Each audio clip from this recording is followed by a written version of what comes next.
এই যে এনজিওগ্রাম শব্দটার সঙ্গে আমরা সকলেই পরিচিত, আসলে এনজিওগ্রাম প্রক্রিয়াটা আসলে কি বা এখানে কি করা হয় এই বিষয়টা একটু যদি আমাদের ধন্যবাদ। জানাতেন। এই অ্যাঞ্জিওগ্রামটা হচ্ছে জাস্ট একটা পরীক্ষা। জি এখানে কোনো রোগীকে অজ্ঞানও করা হয় না, কোনো কাটাকাটি নাই। জি আমরা কি করি সাধারণত কুচকির মাধ্যমে অথবা হাতের যে রক্তনালী আছে, আর্টারি আছে, জি ওই আর্টারিতে আমরা একটা ক্যানুলা বসাই। জি স্যালাইন দিলে যেমন ক্যানুলা বসানো হাতে, এটা রোগীরা সহজেই বুঝতে পারে যে ক্যানুলা কী জিনিস। কারণ প্রচুর অধিকাংশ মানুষ একটা অভিজ্ঞতা আছে, কোনো জীবনে কোনো না কোনো সময় হসপিটাল ভর্তি হয়েছে বা চিকিৎসা করার জন্য ক্যানুলা লাগিয়েছে এরকম। এখানেও ঠিক আমরা একটা ক্যানুলা বসাই হাতের রক্তনালীতে।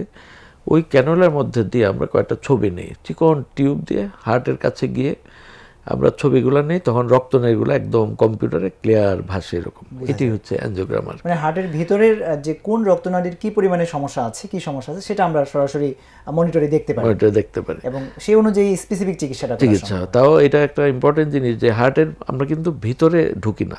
জি আমাদের হার্টের রক্তনালীর একটা বৈশিষ্ট্য হচ্ছে যে অন্য যে কোনো অর্গানে রক্তনালীগুলো সাধারণত অর্গানের ভিতরে থাকে, যেমন ব্রেনের রক্তনালী বা লিভার, কিডনি সবগুলোর ভিতরে সাধারণত থাকে। কিন্তু হার্টের রক্তনালীগুলো আশ্চর্যজনক, এটা ভিতরে মেইন সুপারফিসে, মানে শুধু হার্টের সারফেসে থাকে। জি সারফেসে থেকে এটাকে একটা মুকুটের মতো ঢেকে রাখে হার্টটাকে। এজন্য কিন্তু নাম করোনারি আর্টারি। জি জি জি করোনা মানে হচ্ছে মুকুট, এরকম ল্যাটিন ভাষায় বা গ্রিক ভাষায় মুকুট, অর্থাৎ এই আর্টারিগুলো মুকুটের মতো হার্টটাকে ঢেকে রাখে, এই জন্য এটার নাম করোনারি আর্টারি। এবং রোগটাকে আমরা বলি করোনারি আর্টারি ডিজিজ বলে এরকম। এবং রিসেন্টলি যে করোনা অ্যাটাক হয়ে গেল, এটা কিন্তু একই রকম, মানে কোভিড বা দেখতে মুকুটের মতো সেম, এই কারণে নামটা আসছে। তো এই আমরা যে অ্যাঞ্জিওগ্রাম করি হার্টের ভিতরে ঢুকি না, হার্টের বাইরে যে রক্তনালী যেখান থেকে উৎপত্তি, ঠিক সেখানে আমরা ক্যাথেটার বা টিউবটা ওখানে বসাই।